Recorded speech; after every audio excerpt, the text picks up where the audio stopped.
Tonight, from Ireland, under the watchful gaze of the police, I'll give you a report on one of their migrant camps. It's July 19th, and this is the Ezra Levant Show. Shame on you, you censorious thug!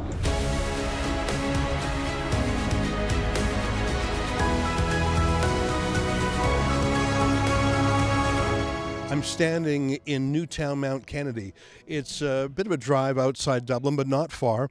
And behind these corrugated metal fences is a migrant facility. These are pretty serious fences. I don't know, it's almost 10 feet tall. There's no way through it. There's no way around it. But those fences are not designed to protect the people of Newtownmountkennedy. They're designed to protect the people inside from public scrutiny. Let me tell you what I mean. There's a border between Ireland and Northern Ireland, which is a country in the United Kingdom. Northern Ireland and the rest of the UK, England, Wales, Scotland, you can travel back and forth freely. So what happens is migrants from places like Somalia, Algeria, Palestine, whatever, they make their way to France. And then they get on a dinghy and they cross the English Channel into the United Kingdom. And the policy of the government, not just the Labour government today, but for the last 14 years of the Conservative government, has been to accept hundreds of thousands of these fake refugees. I call them fake because if you're already in France, you're in no danger. But the UK at least was talking about deporting some.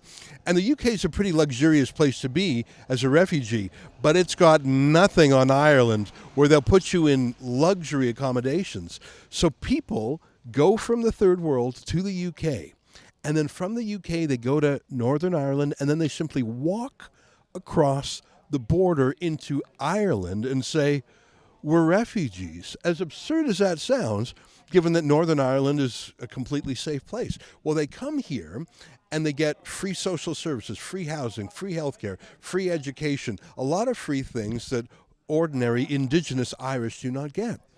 But here in Newtownmountkennedy, there's been some resistance to that, especially given that the people inside this facility are not what are typically recognizable as refugees, women and children and old people.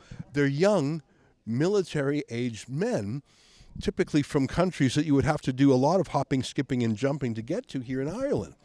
And so they don't have a wall like this between Northern Ireland and Ireland. They don't have a wall on their border, but they have a wall here. But it's not to protect the Irish from these young men. It's to stop prying eyes to see what's going on. And I mentioned earlier that surveillance camera, one of many, when we simply showed up here with a group of local citizens to talk about this, immediately police were dispatched. Now, I tried to knock on the door, it's not much of a door, to talk to people. Their first response was to throw a rock at Lincoln J., our videographer. How shocking is that? Well, nothing shocks the folks here. The police, or the Gardaí as they're called, they would never arrest the folks inside, but they have arrested several of the people out here, or pepper sprayed them, for asking tricky questions. This fence is a questions fence. It's a journalism fence to stop people in the city from knowing or asking or learning about the immigration scammers inside. I say scammers because I say again, if you are a young military-aged man from Somalia or from Palestine or wherever they claim to be from, you're not a refugee because you came from somewhere safe. You're just here for the free stuff. It's an incredible statement of who the boss in Ireland is. It's not the Irish. It's foreign migrants who lie their way into Ireland, and the Irish government that's at war with its own people. For the course of the next half hour, you'll see my conversations with the people in Newtownmountkennedy. And when four of the migrants started walking down this road, I tried to have a chat with them. Like I say, they're allowed in and out. It's not a prison for them. They're not kept in. It's to keep the Irish out. Take a look. This is where we had our second camp. We had a camp here originally before all this came, and then we set up a second camp in here because we were told we weren't allowed to have one out here. So we went in behind this kind of gate, and the police came with their diggers and they tore up everything from us. Our right to protest again being denied. and they. Well, the camera is rotating. It's watching you. Yeah, it's watching you. The camera is spinning around. Literally, as we're here talking, they're filming us. And we have no access that we can't see who's filming that, who's watching us, who has access that where that footage is going. You're terrified for your kids to walk on this. But you're sure that is a government? The government put that up? Like, who put that up? Did the police? The iPass. The people who are running this. It's turning around now. Here's the guard. So they've rang the guards to tell them that we're here. And by guards, you mean the guard eye, the official police? Well, maybe they'll have a word. I mean, I'm a very curious person. I like to talk. Tell me a little bit about Newtownmountkennedy. It's basically a town not far from Dublin. Small population, about 2,800 people. And, you know, until this happened, of course, peaceful. There's only a few shops in it, a few pubs in it. There's not enough facilities even for the people that are here, people that are moving in here, of which they're all races and all creeds and colours. We've no problem with that. What we do have a problem with is this, as you can see. Now, I can't see because there's a big corrugated metal fence all around. They've erected here. It's like something you'd see in 1970s Belfast when you seen the soldier forts, as we called them then. That's what they were. This is exactly what they look like. What's behind this corrugated metal? Before this was all erected, is a big convent house, and it used to be an So nuns were in there. And school, yeah. And the walls would have only been about 4 feet high, and you could see into the grounds quite clearly. Am I hearing voices over there, or is there activity behind there? there? 100 and so men. We don't know. Nobody has ever told us. It's indeterminate. So why is there a wall around here? They say it's to protect them from us scary people. You're not very scary to me. No, the working class people of Newtown are very scary people, apparently.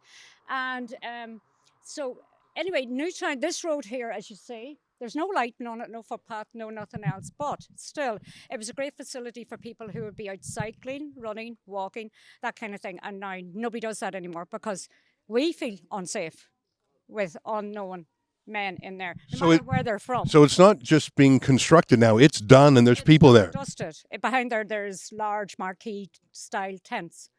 Tents? Tents. Apparently there's 8 in each tent, but we don't know. Again, we're told nothing. So this is what's so unusual to me. I was in Coolock in Dublin, and then we went to Dundrum and further south, and now we're here in Newtownmountkennedy, and the same thing I've heard in every place is lack of information, let alone consultation and input and variation. No engagement at all. So it's a secret. Yes, it's a secret. It is. Have you tried using something like an access to information request, like a I don't know what that's called? Down every which way. Every time we try. On what ground? They just say we don't need to know. It's none of our business. We shouldn't want to know who's moving into our area. Isn't there some sort of legislation that allows you to access some government records like that? Well, they don't come. If you try to get access to any information, you're shut down very quickly in this country. You're put down as if it's anything to do with iPass or anything like that. You're shut down right away. You're a racist. You must be a racist because you're looking for information. Now, how about now? Is your Prime Minister the local TD, the local member of Parliament from this region? Is Simon Harris. He lives about 6-7 kilometres away from here. But it might as well be on the moon because he never has come into Newtown. He's never consulted with the people of Newtown. He's never asked them how they feel. There is no iPass centre, though, or centre anywhere near where he lives or his people. So is this the gate here? Does this open? No, this one, the actual gate that they go in is just further down there, about 100 metres. And that's their main access. So who is in there? Is it families? Is it men? It's all single men. It's all single men. Single men. So are these people, you use the initials IPA, that's like an asylum seeker? Yeah, it's international protection applicants. And where are they from? Do you know what countries they're from? No. Do you ever see them? They don't interact with us. So we have no communication with them. We don't know what's going on. We're just imagining, they seem to be of Middle Eastern origin, most of them, but we're surmising because we have no idea. No, they don't give us information on who's in there. Do people come and go? They do. They walk up in groups all the time towards the village. We have the Newtown a GAA there, just about 300 metres up the road. We have What does GAA mean? GAA is the Gaelic Association, and they have children playing up around the pitches there all the time. They're going to be running a summer camp for 6-year-olds upwards. So they're Irish children, not Irish children. are there kids in here? No. So you're telling me this is just single men? All single men. All single. That doesn't. When I think of refugees in my mind, I think of women and children. I think of old people. I think of, but I don't think of single military-aged men. Oh, no. And we have, as a country, taken in the most per capita in Europe of refugees from the likes of Ukraine, women, children. And they don't live in anything like this because guess what? We don't feel unsafe with those people. Those people are actually benefiting in the community. They're working away, and we've no problem with those. I heard that at Dundrum as well. There have been Ukrainian families there, and from what I heard from the locals, that they were somewhat integrated, and I think they were not.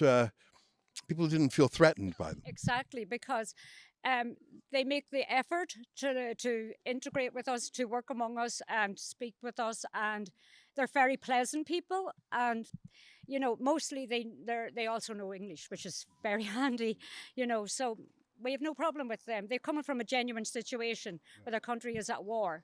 We don't think these men are. Even our own ministers have admitted that 85% coming into the country at the moment are all economic migrants. Well, of course they are. And we call them refugees, but they're not refugees. Now, are these the folks who just walk across the border from Northern Ireland? Yes, Well, a lot of them are. Well, I mean, I haven't been to Northern Ireland, but I've been to the United Kingdom, and I've been to France, and a lot of migrants go to France, then go to the UK, often in a dinghy, and then they'll come down across that border. My understanding of the rules of refugee is that you apply. That's right, and apply for asylum. Exactly. The UK and France are not dangerous places. We are not implementing any of them laws. It seems our government is not taking any opportunities to refuse people that have no passports, no identifications, nothing. So they come in and they get a new identity card and they can be who they want to be, but they have no way of checking. I'm just trying to understand the wall, because sometimes walls are to keep people out, sometimes walls are to keep people in. Here it's sort of funny because the people who normally are kept out by a border wall, they're in already, and now they're keeping out the citizens. I think maybe they should deploy this wall at the Irish border with Northern Ireland. Build that wall. Do a Donald Trump. Well, Build that wall. Well, it's my experience that you will always have a wall. You will always have a lock, whether it's around your country or around a gated community or around some street. I think this is as much to keep citizens out and non-citizens. I don't understand the wall. It's very strange. They're unvetted, undocumented. They're unvetted and undocumented. Now, how can that be? Because they flush their passports down the toilet. Well, is that not an offence under Irish law? It is, yeah. But just because the EU, we're a vassal state of the EU. But if you know that they came from the UK by just walking across the border from Northern Ireland, why don't you just deport them to the United Kingdom? The United Kingdom seemed friendly enough. That would upset the EU. Oh, is that why? Yeah. So you're under some European Union migration policy? Is that why? It's they determine everything. Huh. So they tell the Irish government what to do. So we're a vast 75% of all our legislation comes from the EU. So that's why, because I haven't. All our freedom was lost for nothing. It's all gone. See, they sold us out. Well, I mean, Hungary is part of the European Union. Viktor Orban does his own thing. Yeah, well, he's not very popular. So is this the official? This is it. Yeah. This is a gay. Yeah. Yeah. Well, I mean, it doesn't look very inviting. So this is the door. I would just knock.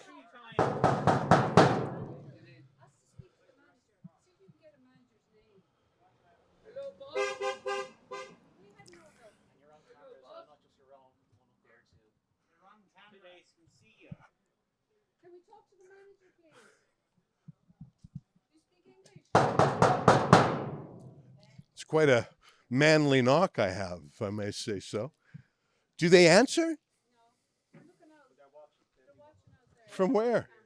Where are they looking? Can I? This is the front door. It's not even labeled. Like there's not an address. There's not a what is this? How long has this been up here? How long has this been this way?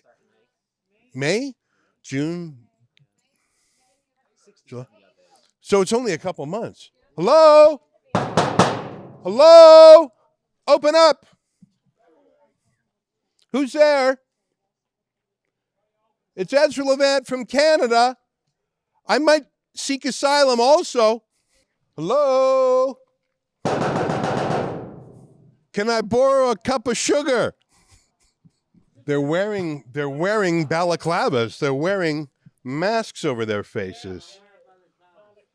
This is Ireland 2024. Wow. Balaclavas. And they're not even Irish. Now who would those people be wearing the They're balaclavas? probably out of the Grand Hotel. They're probably migrants themselves. Hello? This is what I mean. We never get answers. We never get anything.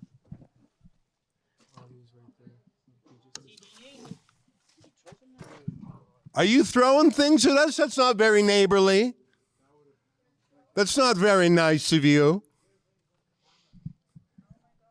They threw a rock at our camera. That's not very friendly. They weed in our church. In the front door. In the front door of the church. When did that happen? And when we asked the guards about it, the guard said, well, why doesn't anyone report it? What are we supposed to do? I said, I'm telling you now. I said, we've no evidence. So they won't look for it, they won't find it, they won't do anything. They are allowed to do what they want. They drink all over the town, they leave rubbish around the place, they peed up in someone's front doorway, kind of like a little gateway going up to it. We confronted him, we said, that's disgusting, what are you doing? Go home and go to the toilet. I need to piss. Where was he from? What did he look like? Like who? He sounded like he was very much from London. He had very perfect English. Now he was kind of Eastern European look about him, but he definitely had a London accent. And we've heard them in there with their London accents, fam, blood, this kind of stuff. That's really weird. No, it's not, because what has happened is that the word has gone out that they're getting everything given to them here, housing, food, benefits, everything, and they're getting more here than they would in the UK. So naturally, they're saying to themselves and their buddies, "Let's go to Ireland. We'll have a good life there. We'll be given everything and not have to work or anything like that." So, hey presto, here they are, and they're with their London and Manchester accents, pretending they're Palestinian or something like that, and they're fleeing war. Well, we all know they're fleeing nothing but economic. Yeah, they're fleeing the Rwanda Pact as well. Hi guys, I'm Ezra Levant from Rebel News. I'm doing a story on the facility there and who's in there. English sounds pretty good. Where are you from? Sorry. Where are you guys from?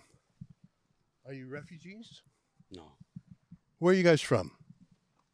Is it all single men who live in there? What's your name? Where are you from? How come you guys don't want to talk about anything? What's it like in there? Is the food good? Is there stuff to do? Who takes care of you in there? How long have you been here? Where did you come from? Did you come from the United Kingdom first? How can you be a refugee if you actually came from the United Kingdom before you came here? Aren't refugees usually women and children? Did you guys destroy your documents before you came over? I hear that happens a lot, that people get on a plane, but then they shred their documents. Did you guys do that? Why did you come from the UK to Ireland? Isn't the UK a pretty safe place? Is it that you guys just think the Irish are suckers and they got a soft touch and they'll be more generous than, say, the Brits or the French?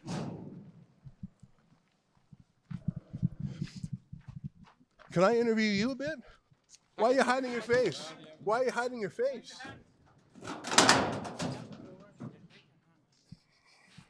That's not very hospitable.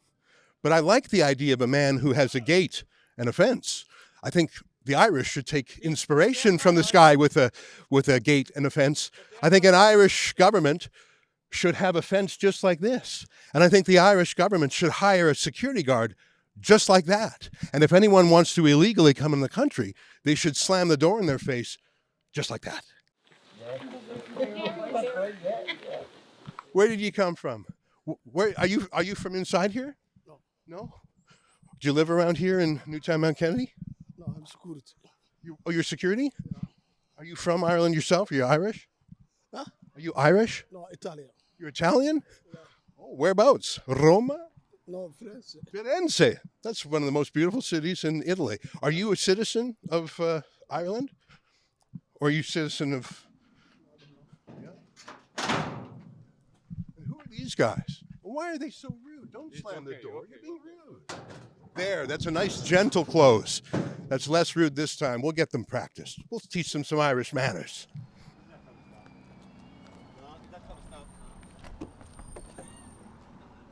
So what happened here on April 25th? So in the early hours in the morning, I think it was about 2:30, 3 o'clock in the morning, there was a small camp set up here, literally right where we're standing.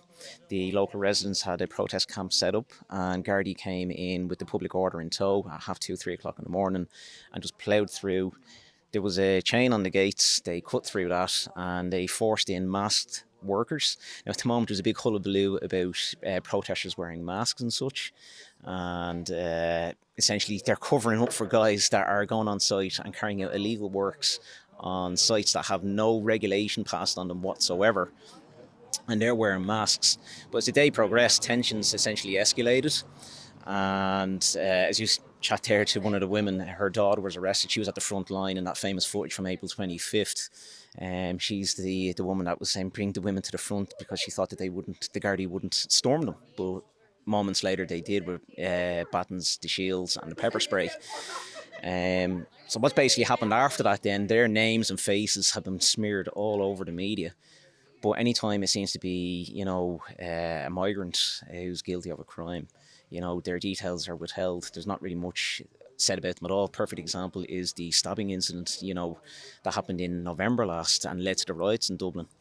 Riyad Bouchakar, that's about the only information that we have, and that he's Algerian. His image is nowhere to be found across social media. But meanwhile, you get 4 people that are trying to stand up for their community and protect their history, heritage and culture. They get demonised. Their addresses right down to the house number are put all over across our nation's media. And you were there yourself on the 25th? I was right there at the front line. It's very scary, to be honest. And I look at the footage now that's happening in in other communities like Coolock that you were at earlier on today, and seeing what happened there this week. It is genuinely traumatising. You get flashbacks. I've likened it to having a form of PTSD. It genuinely is. It's terrifying to see, essentially military-style action charging towards you and hearing the screams. My partner across the way over here, there's a kids' GAA pitch. She was assisting those there at the pitch that were pepper sprayed. Like, there was kids as young as I think 14, 15, and they were absolutely brutalised. Their faces all bashed up, pepper spray swelled up. And my partner's over there trying to give them, bottled milk and water, trying to help them. It was genuinely, I liken it. It sounds a bit extreme, but it sounds, it was when you're there in the moment. It was like something out of Vietnam or something, because all you're hearing is screams all around you. People are terrified. And you have the Gardaí just storming up this narrow little laneway, screaming at people, to get out of the way. And you've got rocks coming from the other side and being hurled back over. It was absolutely terrifying. Where this country is going, honestly, I don't know anymore. It really is scary. Thanks for coming over, really appreciate it. We have obviously nobody to speak on our behalf, except for we've one local media. But I want to know what the plan is. Bringing all these men into Ireland, young single men, putting them in a tent. What is the plan? What's this integration they're talking about? What does it mean? How are they going to integrate? How are they going to integrate into our society? The only jobs I've seen them doing is security. I was in a main bus station in Dublin, and who's doing security in the bus station? The immigrants. They're guarding their own place. They're stopping Irish people going into. They're protecting themselves. Anyway, it's just. And this fence is not protecting you; it's protecting them. Oh, it's protecting them. No, we're actually the ones behind the fence, really, because we don't have a say. We have nobody protecting us. We have, the government, our local TDs, our local representatives, the Gardaí, and who else? Even the people in the town. You know, there's a split in the people. It's a lovely small community and people get on really well on the whole. But now there's a divide there was never there before. And then we're being called racist. And there was a senator in the government, she called us thugs. And then I was looking at a video yesterday of Coolock. And I saw there was one young guy and there were about 10 Gardaí, and you should have seen the looks on their faces. You know, who are the thugs? I saw the Prime Minister use that language as well. That's right, yes. Absolutely. And he only lives 5 miles away from here. You know that, the Taoiseach. And he's absolutely no empathy. Not only that has he got no empathy, but he actually condemns us. Well, we understand why. That's the part I don't get. I've heard because of money. I've heard because of the EU. But surely there. There's a plan. There is a plan, but none of us know what it is. There's no sign up there. There's nobody. We've tried, like when we've had worries about the guys coming out walking around the town, hanging around close to playgrounds, children, they had to put extra fencing up around a kindergarten school because they're worried about men passing by, looking in at the children. You know, the changes that have taken place. I saw a woman walking up the road here, and then I saw one of the immigrants running behind her. Now, he was probably jogging, probably nothing to do with her, but I didn't know whether to stop to the woman and say, do you know that there's a strange man running behind you? You know, it could be fine, but it's what it does to us, you know, like the effect it has on us. Women don't feel safe now. I walked down on the beach. I was down on the beach the other day and there were 2 immigrants, one behind the other, and I was saying to myself, they're probably fine, but I didn't know whether they were or they weren't. You know, it could be an Irishman either, but I've been walking there for 30 years. I've never had a problem. I've never felt afraid. Now I'm afraid. Ireland was a safe country. Nobody ever had closed their gates. Front doors of houses were left open. Cars, nobody locked their cars. Children were left in their prams outside some houses because they were safe. Now, like, we're losing our safety. We're losing our identity. We're losing our Irishness, our individuality. It's not just Ireland. I know it's happening in the UK and lots of Western Europe countries where, like, we're seen as irrelevant. And I can see we're going down the road like the American Indians, becoming an ethnic minority in their own country. Well, what do you think of that? I say again that this is not an internment camp. It is not a prison or a detention facility whatsoever. It's a fence designed to keep the people of Ireland out in the cold, out of the know, out of the loop, and certainly out of power. From Newtownmountkennedy, not far from Dublin, Ireland, on behalf of Rebel News, this is Ezra Levant saying, keep fighting for freedom.